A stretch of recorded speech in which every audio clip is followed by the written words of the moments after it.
7 faits psychologiques choquants vus à travers les yeux du stoïcisme. Il existe un type de douleur qui ne crie pas, elle ne brise pas de verre, ne claque pas de porte, n'apparaît pas dans les diagnostics, mais elle est là, dans la manière dont quelqu'un hésite avant de répondre à une question simple, dans le regard qui se détourne lorsqu'il reçoit un compliment, dans la difficulté à accepter un silence sans essayer de le combler par une quelconque distraction. Cette douleur silencieuse façonne les choix, sculpte les peurs, conduit les habitudes. C'est ce qui nous fait dire oui quand nous voulions dire non et sourire quand tout en nous implore le repos. Ce ne sont pas des blessures visibles, ce sont des plis internes de l'âme, de petites fractures émotionnelles qui s'accumulent jusqu'à ce qu'un jour, sans avertissement, le corps commence à réagir de lui-même. Sénèque disait que l'esprit est le champ de bataille entre le jugement et la vérité. Mais la plupart d'entre nous vivent comme si cette bataille était déjà perdue, sans même savoir qu'elle existait. Nos pensées ne sont pas choisies, elles ont été héritées, modelées, imposées. Ce sont des opinions de tiers qui sont devenues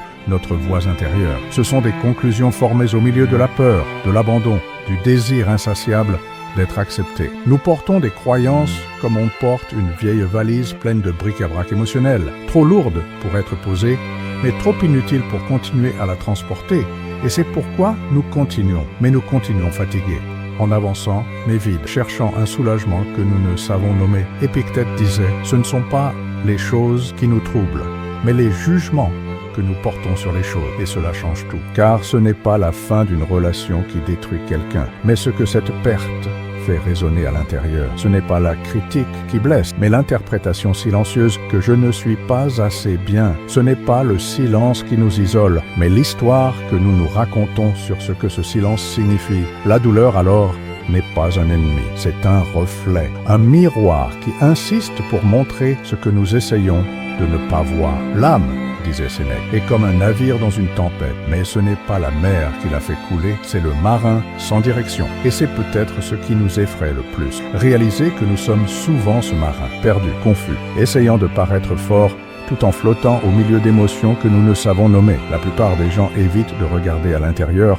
non pas parce que c'est sombre là-dedans, mais parce qu'en nous réside la vérité. Et la vérité, quand elle est profonde, fait mal. Elle fait mal, mais elle guérit aussi. Elle effraie, mais elle libère aussi. C'est l'invitation de ce texte, non pas pour fuir, mais pour regarder, pour écouter ce qui a si longtemps essayé d'être entendu. Si vous vous êtes déjà demandé pourquoi je me sens comme ça, pourquoi je répète des schémas qui me blessent, pourquoi ne puis-je pas simplement être en paix, sachez-le, cet inconfort peut être le début d'un retour à soi-même, un retour à la direction, un retour à la dignité silencieuse de celui qui décide, même avec peur, d'affronter son âme telle qu'elle est, blessée, oui, mais encore entière, meurtrie, oui, mais encore vivante. Et c'est à partir de ce point, de ce lieu de silence déconcertant, que nous allons commencer. L'erreur invisible de chercher à plaire pour être aimé. Nous ne percevons pas toujours le moment exact où nous commençons à disparaître intérieurement. Cela arrive peu à peu, comme une brise qui se transforme en tempête, et soudain, nous ne savons plus ce qui nous appartient et ce qui est une projection des autres. La volonté de plaire commence par ressembler à de la générosité. Nous voulons qu'on nous aime, qu'on reste, qu'on nous choisisse, mais sans nous en rendre compte, nous modelons nos mots, nos gestes, nos limites, tout comme pour nous adapter à un espace où il n'y a jamais eu de véritable accueil. Et plus nous nous adaptons, plus nous nous perdons, parce que l'affection qui dépend de la performance est une prison déguisée en tendresse, et personne ne respire avec dignité là où il ne peut pas être vraiment lui-même. Il y a une tristesse qui naît de cet effort constant pour ne pas décevoir. Elle ne s'exprime pas par des larmes visibles, mais par des absences internes, par des questions non posées, par des désirs ravalés, par des invitations acceptées sans envie, juste pour maintenir une connexion qui ne soutient plus sa propre essence. Le besoin d'être aimé se transforme en dépendant, la dépendance en silence, et le silence en une sorte d'auto-abandon. On s'habitue à ne pas avoir de voix, pourvu qu'on ait encore de la compagnie, mais le prix à payer est élevé. Car il arrive un moment où même la compagnie ne compense plus le vide de ne plus se reconnaître dans son propre reflet. Sénèque, avec sa clarté inconfortable, disait « Nous ne pouvons pas être libres si nous dépendons de l'approbation d'autrui. » Et c'est l'une des vérités les plus dures et les plus libératrices que l'on puisse entendre. Car tant que notre identité sera liée au regard de l'autre, nous vivrons dans une vigilance constante, dans une tension constante, craignant de perdre l'affection qui nous fait nous sentir en sécurité. Mais cette sécurité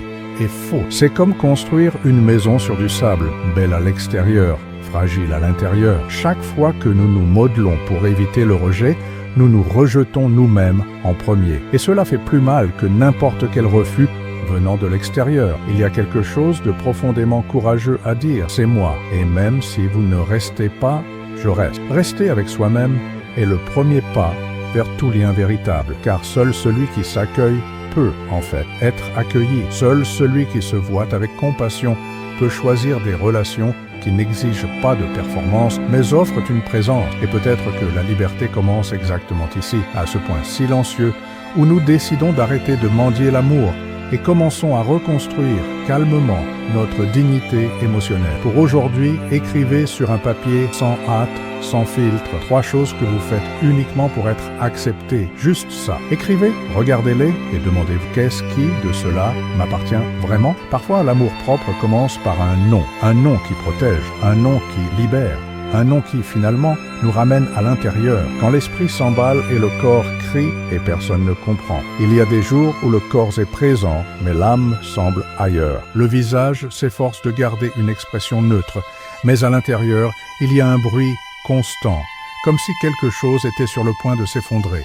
C'est une fatigue qui ne se résout pas avec le sommeil, une inquiétude sans nom, mais qui pèse sur la poitrine. L'esprit s'emballe, comme s'il essayait d'échapper à quelque chose d'invisible, et le corps crie, mais personne n'est, parce qu'il n'y a pas de fièvre, pas de blessure, pas de signe apparent, juste un cœur accéléré, une respiration courte, le sentiment d'être entouré d'un monde qui exige le calme, alors que tout à l'intérieur se fragmente en silence. C'est la guerre intérieure que beaucoup mènent chaque jour sans témoin, et ce qui fait peut-être le plus mal, c'est justement l'absence de compréhension. Le masque social continue de fonctionner, les engagements sont tenus, la bonne humeur est simulée, mais à l'intérieur, l'âme est dans les tranchées, elle se bat, elle essaie de ne pas sombrer.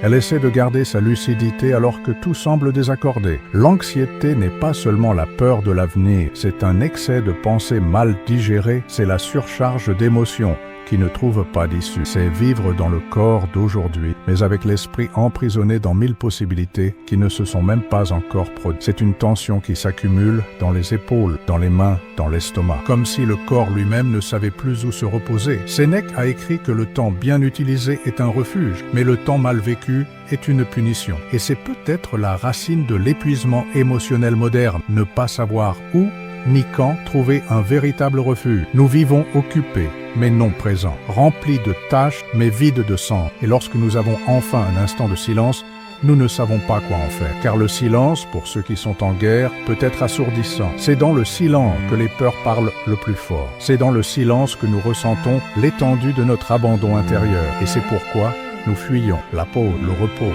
nous-mêmes. Mais il y a quelque chose de sacré dans l'acte de s'arrêter, de permettre au corps de redevenir une demeure, non un champ de bataille, d'écouter ce qu'il essaie de dire depuis si longtemps. Peut-être n'avez-vous besoin que d'une minute entière, sans stimulation, sans distraction, sans exigence, juste une minute pour fermer les yeux et respirer. Respirer comme celui qui rentre chez lui après une longue absence. Respirer comme celui qui reconnaît que le corps n'est pas un ennemi, c'est un messager. Et tout messager porte quelque chose qui mérite d'être écouté. Pour l'instant, accordez-vous cet instant. Respirez profondément et répétez en silence « Je suis là, je suis revenu ».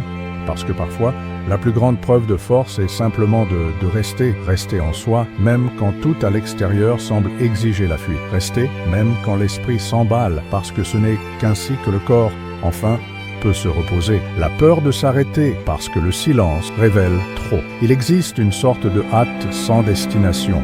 C'est une urgence constante.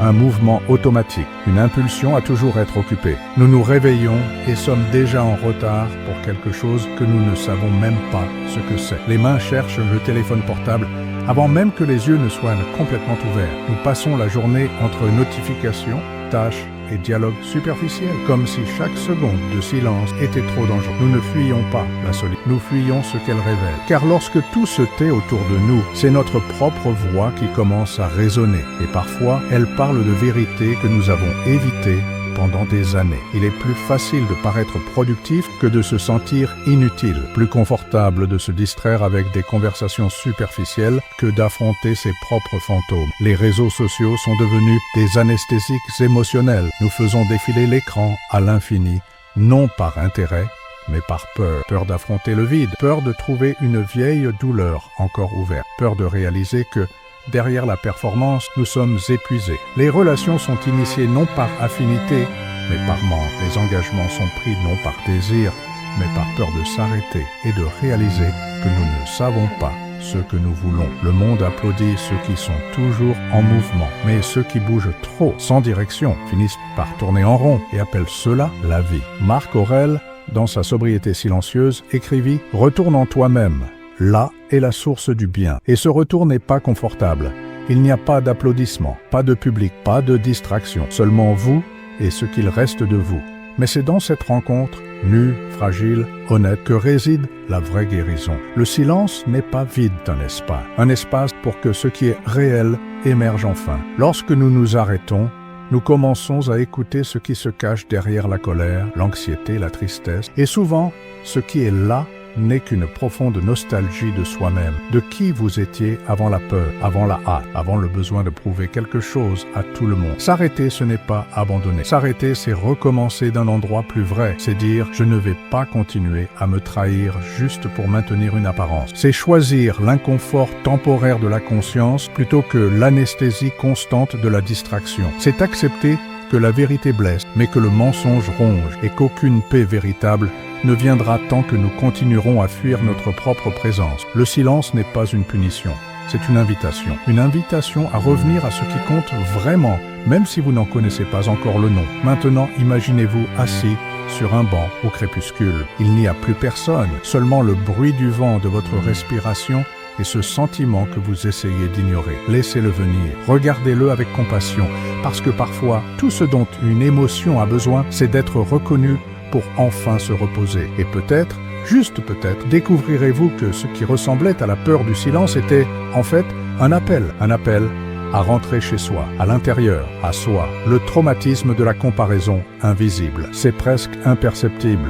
Un glissement interne, une rupture d'axe, un sentiment d'être toujours un pas en arrière, même quand personne ne regarde. La comparaison crie rarement. Elle murmure quand nous voyons quelqu'un sourire sur une photo et que nous ressentons une faille dans la poitrine. Elle murmure quand nous entendons parler des succès d'autrui et que nous nous demandons en silence « Pourquoi pas moi ?» Elle murmure lorsqu'une partie de nous célèbre discrètement la chute de quelqu'un, comme si cela nous rendait une certaine valeur. Et c'est dans ce territoire secret que le traumatisme de la comparaison s'installe, non pas comme une envie explicite, mais comme une lente corrosion de la dignité. Se comparer ne serait pas aussi dévastateur si ce n'était pas chargé de jugement. Il ne suffit pas de reconnaître que l'autre est à un autre point du chemin. Nous devons, inconsciemment, décider que nous sommes dans l'erreur, en retard.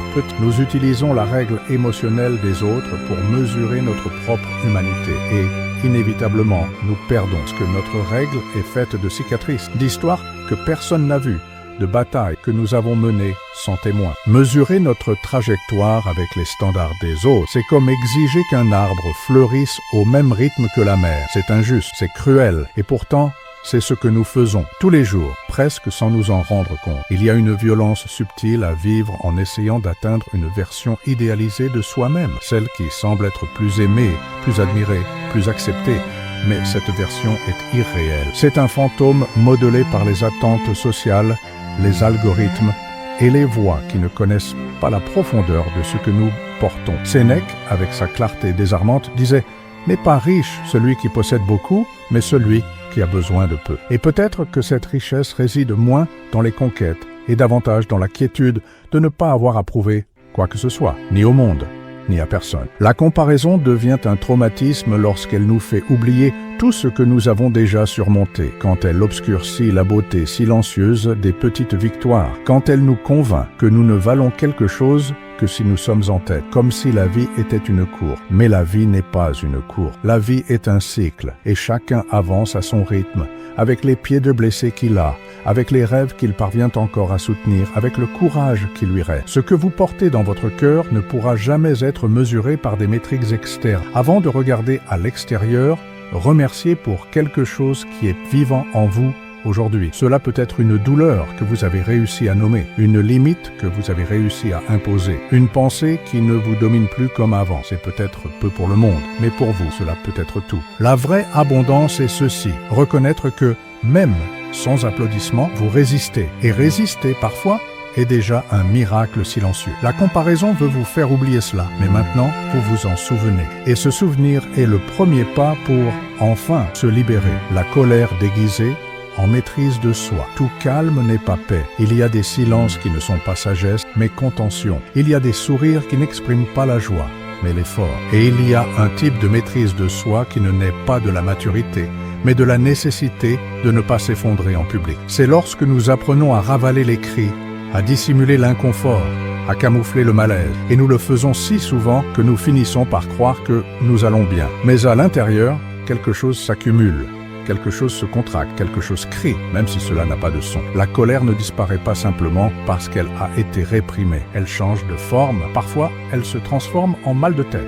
Parfois en impatience, parfois en insomnie et fréquemment en culpabilité. Parce que nous avons appris que ressentir de la colère est mal, que être fort, c'est tout supporter sans se plaindre. Que la maturité, c'est se taire. Mais ce n'est qu'une demi-vérité. Et les demi-vérités sont dangereuses. Car tant que nous croirons que ne pas ressentir est la même chose qu'évoluer, nous continuerons à confondre répression et maîtrise. Et rien de ce qui est vraiment réprimé ne reste caché longtemps. Il y a une corrosion qui se produit à l'intérieur lorsque nos émotions les plus intenses n'ont nulle part où se reposer, lorsque la peur d'être mal interprétée nous empêche de dire « ça me fait mal », lorsque l'exigence de paraître fort nous fait taire précisément ce qui doit être dit. Épictète, avec sa précision tranchante, disait « se maîtriser, ce n'est pas tout taire, c'est choisir ce qui mérite une voix, et cela change tout. Car donner une voix, ce n'est pas exploser, c'est reconnaître, c'est valider. C'est nommer. Et parfois, cela suffit pour que la colère cesse de crier. Il existe une pratique silencieuse qui peut sembler simple, mais qui a le pouvoir de révéler ce qui est gardé depuis longtemps. Écrire. Écrire tout ce qui n'a pas été dit, tout ce qui a été ravalé, tout ce que vous aimeriez dire, même si vous ne l'envoyez jamais. Écrire comme celui qui ouvre une fenêtre après des années avec les rideaux fermés, comme celui qui permet à l'âme de respirer. La colère, lorsqu'elle est écoutée attentivement, parle presque toujours de douleur, d'injustice, d'abandon, d'une limite qui a été franchie. Et l'écouter avec compassion est le premier pas pour transformer ce feu en lumière, non en destruction. Vous n'avez pas besoin d'exploser, vous n'avez pas besoin de vous taire, vous devez trouver le juste milieu. Et ce chemin s'appelle la vérité de reconnaître ce que l'on ressent, la vérité d'accepter que ressentir est humain, qu'exprimer avec respect est courageux, que prendre soin de sa propre colère est en fait un geste profond d'amour-propre. Car lorsque vous accueillez votre propre voix, elle cesse de demander de l'attention sous forme de douleur et elle commence peu à peu à se transformer en présence, en clarté, en dignité émotionnelle. Ce qui nous effraie nous révèle aussi. Toute douleur n'est pas un échec, toute peur n'est pas une faiblesse. Il y a des expériences qui nous brisent, mais c'est par la fissure que la lumière entre. Il y a des silences qui nous effraient, mais c'est dans le silence que la vérité trouve enfin l'espace pour parler. Sénèque a écrit que la douleur est une épreuve, non de faiblesse, mais de conscience. Et peut-être que cette conscience est exactement ce qui manque dans un monde qui enseigne à éviter tout ce qui dérange, éviter les pleurs, éviter la solitude, éviter la fatigue. Mais le stoïcisme nous invite au contraire, ne pas fuir ce que nous ressentons, mais apprendre à être présent au cœur de la tempête, avec fermeté, avec dignité, avec vérité. La psychologie stoïcienne ne nous demande pas d'être froid, elle nous demande d'être entier. Ressentir n'est pas le problème. Réagir sans conscience, oui. Souffrir fait partie de la vie. Mais vivre comme esclave de ses propres émotions, c'est renoncer à la liberté qui réside dans l'espace entre le stimulus et la réponse. Cet espace est sacré. C'est là que nous choisissons qui nous serons,